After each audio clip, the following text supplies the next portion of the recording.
Omaq savaqdaşlar, bugungi hikoyamiz Emgekning qadrini bil. Burungi zamonda bir dehqon o'tgan ekan. U yozda teriqchilik qilib topgan ashliqi bilan qishni o'tkazilgan. U bir qishda bir uyning havosini tanshab chilga teribdi. U chilgini podshoh yesin deb podshohga sovg'a qilibdi. Podshoh chilgini ko'rib dehqonga: "Qishda chilga terish usulini sen qanday o'ylab topding?" debdi. Dehqon usulini bir-birlab so'zlab beribdi. Podshoh "Barakalloh" debdi.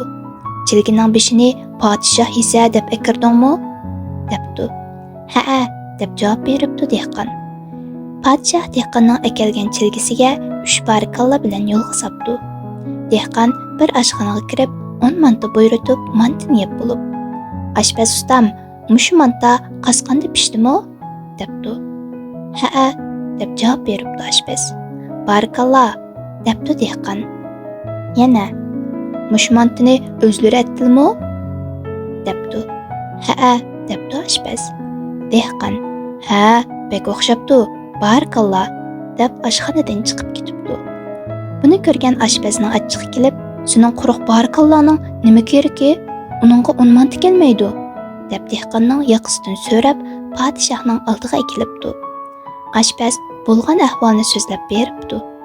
Dehqon: "Sizlar boyatim mening chilgamni 3 barakalloh bilan olgan edilar. Men 3 barakalloh bilan 10 mantaning pulini to'lamadim" debdi. Podshoh nihoyat xijil bo'lib, mantaning pulini to'lab dehqonga ayrim in'om beribdi. Hikmat: sen bir umr ajr so'ndirgan emgakingdan rohat ko'rmasang, u hech nimaga teng emas. Aramizda shundoq kishilar borki, ular tirishib emgak qiladi, ammo emgakining qadrini boshqalarning bahosiga asosan o'lchaydi. Sen emgakingga oldi bilan o'zing baho ber, o'zingga arzisa boshqalarga arziydi. Hikoyatdagi dehqon o'z emgakining boshqalar tarafidan badalsiz egilinib ketganligi uchun qayg'urmasdan aqlini ishga solib siyliq yo'l orqali tegishli haqqa erishdi.